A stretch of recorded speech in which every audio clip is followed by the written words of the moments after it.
नमस्कार दोस्तों, आज के पॉडकास्ट में आपका स्वागत है। ये प्रस्तुति कृष्णा पथ प्रदर्शक कोचिंग सेंटर की ओर से है। आज हम बात करेंगे मधुबनी पेंटिंग के बारे में। मधुबनी पेंटिंग का इतिहास। मधुबनी पेंटिंग बिहार के मिथिला क्षेत्र से आई है। माना जाता है कि ये कला सीता और राम के विवाह के समय शुरू हुई।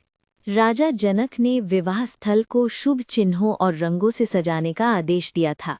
तभी से मधुबनी पेंटिंग परंपरा का हिस्सा बन गई।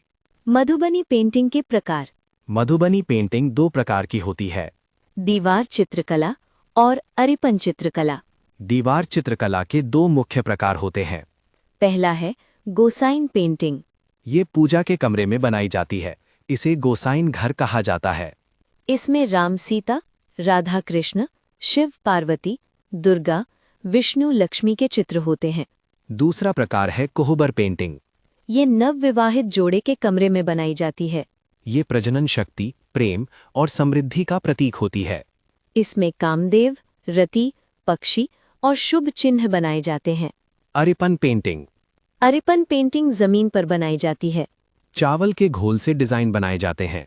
ये शुभता, संतुलन और सांस्कृतिक पवित्रता दिखाती है। त्योहारों और धार्मिक समारोह में अरिपन बनाया जाता है। मधुबनी पेंटिंग के विषय। इन चित्रों में कई चीजें दिखाई देती हैं, जैसे पेड़, फूल, फल, जानवर, पक्षी और मनुष्य के चित्र। तांत्रिक चिन्ह, देवी देवता, स्वास्तिक, दिया। विशेषताएं। सबसे खास बात, कोई भी जगह खाली नहीं होती। पूरी सतह डिजाइन से भरी होती है। हर चित्र के चारों ओर दोहरी रेखा की सीमा होती है। डिजाइन में गोल, त्रिकोण, घुमावदार रेखाएं और फूल होते हैं। प्राकृतिक रंग। रंग केवल प्राकृतिक होते हैं। हल्दी से पीला, चावल से सफेद, गोबर से हरा। नील से नीला, सिंदूर से लाल, कोयले से काला। चेहरे और शैली। चेहरे थोड़े बढ़ा चढ़ाकर बनाए जाते हैं। बड़ी आंखें, नुकीली नाक, लंबे चेहरे। कोई शेडिंग नहीं होती। चित्र पूरी तरह सपाट होते हैं, केवल दो आयामी शैली में। प्रतीक और अर्थ। हर प्रतीक का एक अर्थ होता है।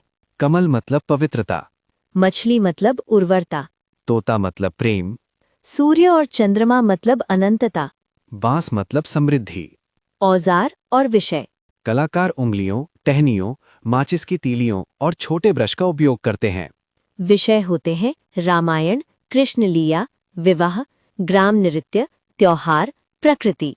चित्र रंगीन, ऊर्जावान और आध्यात्मिक होते हैं। चुनौतियाँ। आज मधुबनी पेंटिंग कई समस्याओं का सामना कर रही है। युवा पीढ़ी शहरों की ओर जा रही है। पारंपरिक कलाकार कम हो रहे हैं। बाजार में सस्ती छपी हुई नकल आ रही है। प्राकृतिक रंग महंगे हो रहे हैं। कलाकारों को कम आमदनी मिलती है। निष्कर्ष। साल 2007 में मधुबनी पेंटिंग को जीआई टैग मिला। इससे इसकी असली पहचान मजबूत हुई। वैश्विक पहचान भी बढ़ी। भविष्य में ये कला बिहार को सांस्कृतिक केंद्र बना सकती है। प्रसिद्ध कलाकार। कुछ प्रसिद्ध कलाकार हैं। सीता देवी, गंगा देवी, बउआ देवी, महासुंदरी देवी, भारती दयाल। समापन। ये पॉडकास्ट कृष्णा पथ प्रदर्शक कोचिंग सेंटर की ओर से प्रस्तुत किया गया। सुनने के लिए आप सभी का धन्यवाद। फिर मिलेंगे अगले एपिसोड में।